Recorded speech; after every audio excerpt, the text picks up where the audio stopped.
Hello et bienvenue sur Factor X, le podcast qui réveille vos soft skills. Je suis Anna Martineau et je suis convaincue qu'on peut devenir de meilleurs managers, de meilleurs vendeurs, de meilleurs communicants ou encore mieux collaborer au sein d'une équipe si on décide d'investir dans notre savoir-être. J'ai donné vie à ces convictions en fondant My Learning Store, un organisme de formation spécialisé dans le développement des soft skills en entreprise.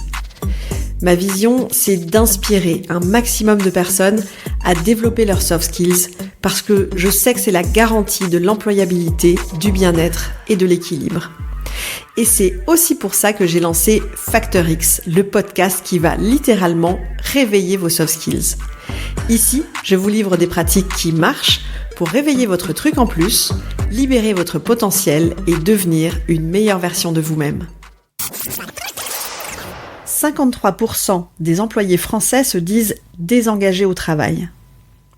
67% vont au travail mécaniquement, voire même à reculons.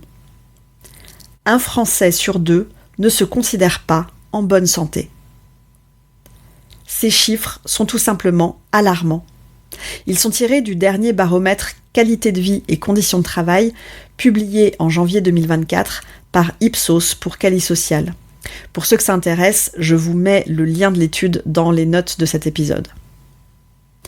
Dans une période où le désengagement est devenu structurel, où le rapport au travail est dégradé, déployer une démarche d'amélioration de la qualité de vie et des conditions de travail des employés est plus bénéfique pour la santé des individus, leur engagement au travail, leur satisfaction de vie en général et la performance des organisations. Commençons par poser les bases.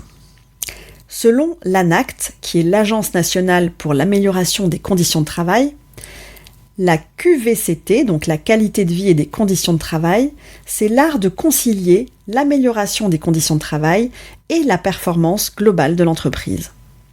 En gros, ce sont toutes les actions qui permettent de concilier à la fois l'amélioration des conditions de travail et la performance globale.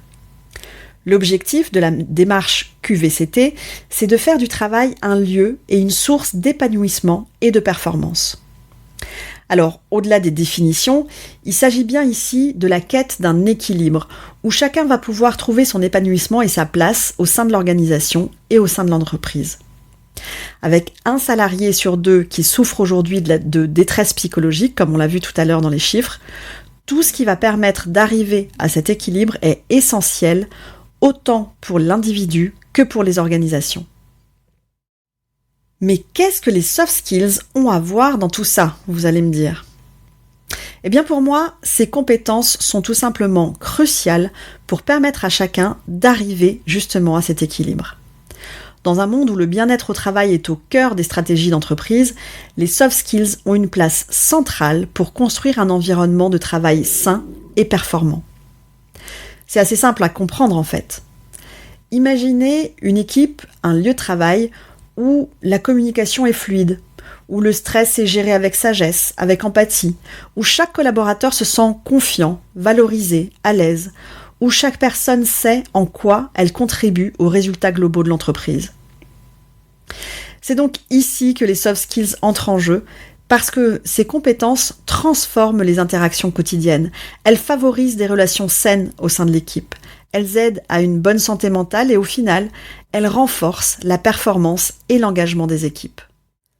S'engager dans une démarche de qualité de vie au travail, ça consiste donc à prendre des mesures individuelles et des actions collectives pour non seulement prévenir les situations de souffrance au travail, mais aussi pour favoriser la motivation, la performance et la satisfaction au quotidien des collaborateurs.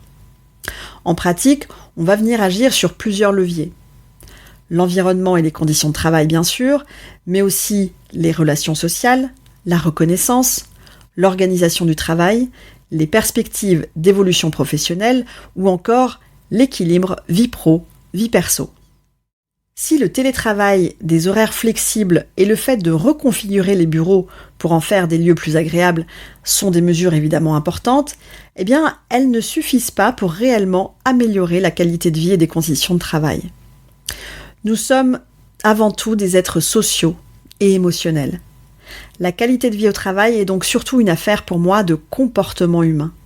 Des comportements qui vont influencer la performance, le bien-être, l'engagement et la motivation et donc l'expérience collaborateur. Partant de ce principe, vous comprenez que la priorité doit aller dans le développement des soft skills des équipes et des managers.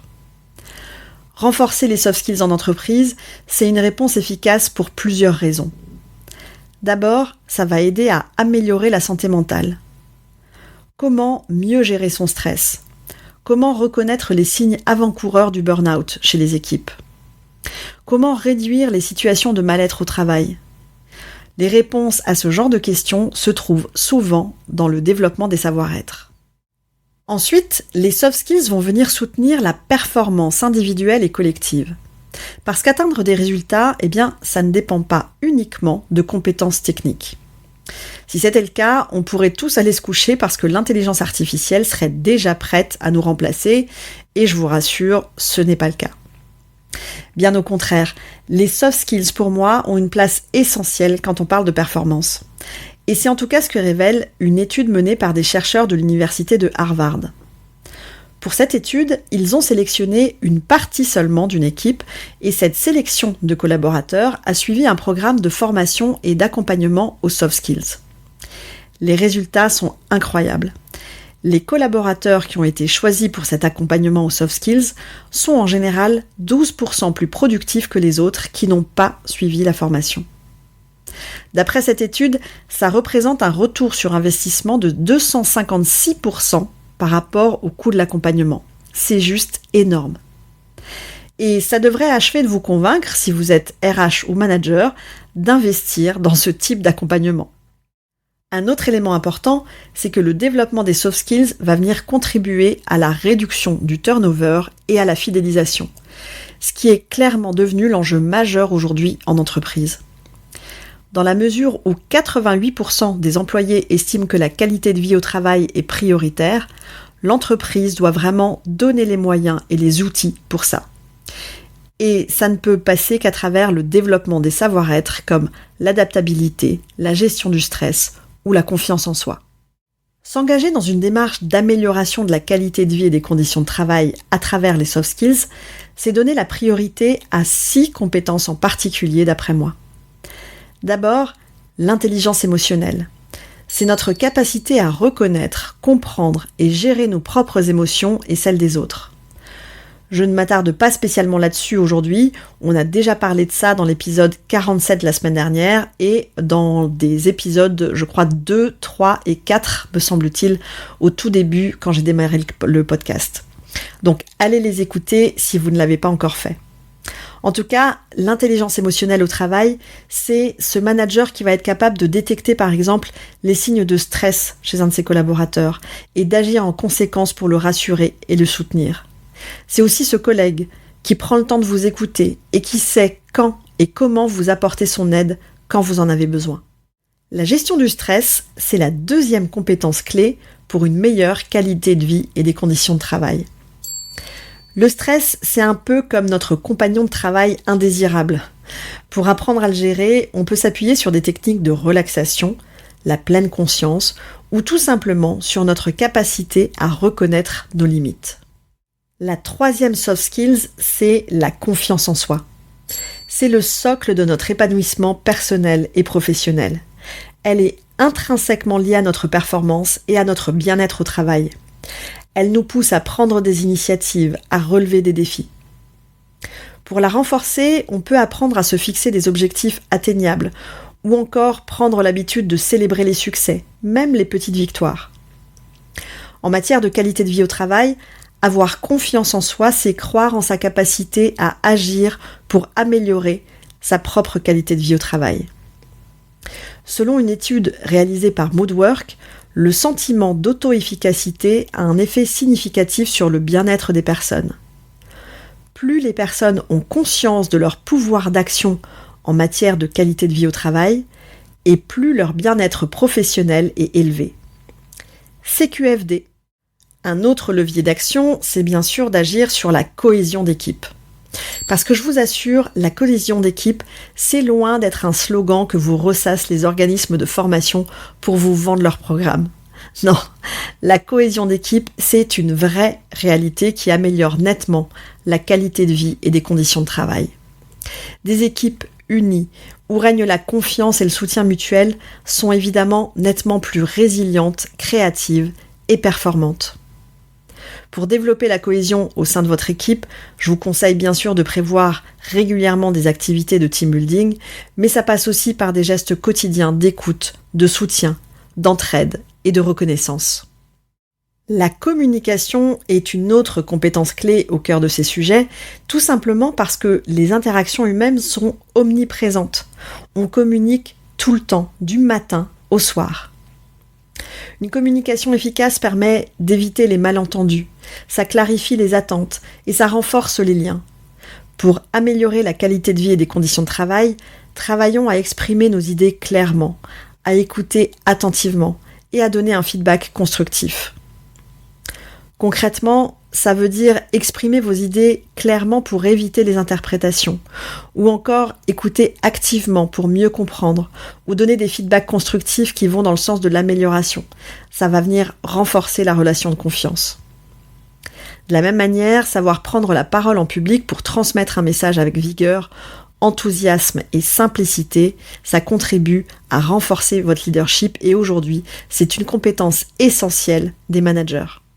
Enfin, la dernière des soft skills essentielles pour améliorer la qualité de vie et les conditions de travail, c'est l'adaptabilité. Pour moi, c'est peut-être même la plus importante si on se place dans notre contexte où l'intelligence artificielle prend de plus en plus le pas dans notre façon de travailler.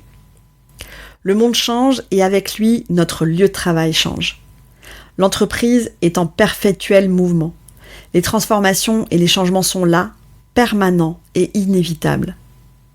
Pour faire face à ces situations inhabituelles, pour résoudre des problèmes constamment nouveaux et inédits, les collaborateurs doivent être en mesure de faire évoluer leur comportement. Ils doivent être capables de s'adapter en permanence à de nouveaux contextes. Être adaptable, c'est savoir naviguer dans ces changements avec agilité et optimisme.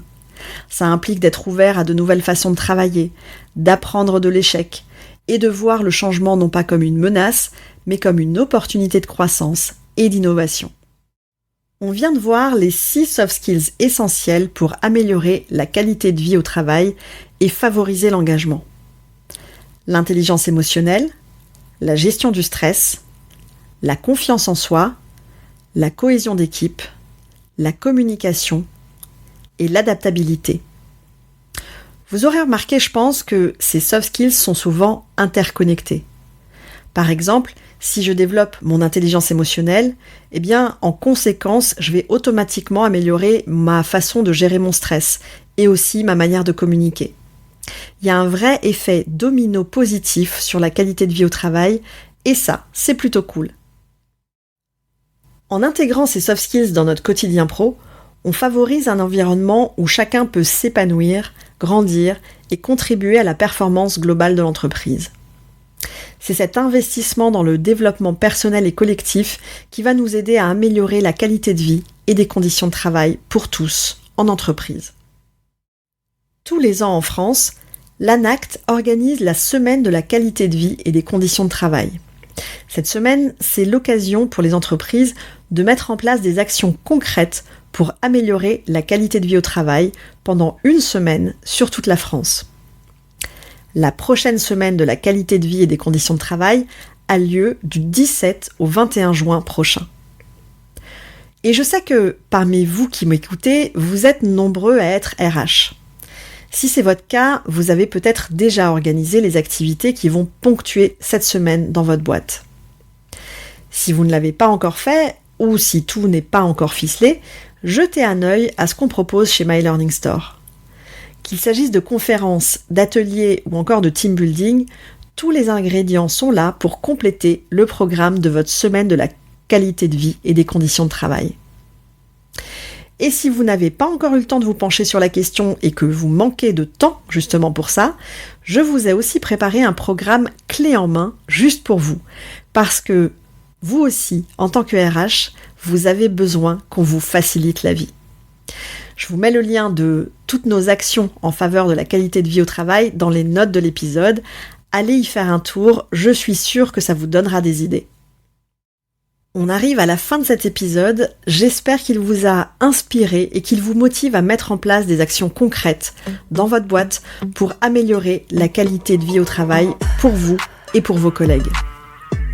Mon challenge pour vous cette semaine, c'est d'identifier et de mettre en place une action concrète basée sur l'une des 6 soft skills dont je vous ai parlé.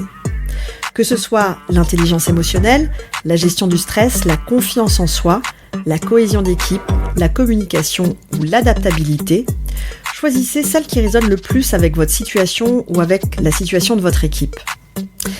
Concrètement, commencez donc par choisir la soft skills avec laquelle vous souhaitez travailler. Ensuite, identifiez une action spécifique que vous pouvez réaliser cette semaine pour développer cette compétence. Par exemple, si, admettons, vous choisissez de travailler sur la confiance en soi, fixez-vous comme objectif de prendre la parole peut-être sur une réunion d'équipe pour partager une idée ou un projet sur lequel vous travaillez. Si votre objectif, c'est de travailler sur la confiance en soi d'un de vos collaborateurs, si vous avez envie d'aider un de vos collaborateurs à développer sa confiance en lui, dans ce cas-là, vous pouvez lui proposer de prendre la parole sur la prochaine réunion d'équipe pour partager aussi quelque chose. Ensuite, prenez comme d'habitude un moment pour réfléchir à l'impact de cette action sur votre bien-être ou sur celui de votre entourage pro. Qu'est-ce que vous avez appris ? Quels changements vous avez remarqués sur vous, sur les autres ? C'est tout pour aujourd'hui. Il est temps pour moi de vous donner rendez-vous la semaine prochaine pour d'autres pratiques actionnables dans votre quotidien. Ciao, ciao! Si cet épisode vous a plu, le meilleur moyen de me le dire, c'est déjà de vous abonner au podcast et aussi de me laisser un avis 5 étoiles avec un petit commentaire sympa sur Apple Podcast. Vos avis et surtout vos commentaires, ça va vraiment m'aider à mieux référencer le podcast sur iTunes et ça me motive encore plus à continuer à enregistrer ces épisodes toutes les semaines. Alors d'avance, merci pour ça.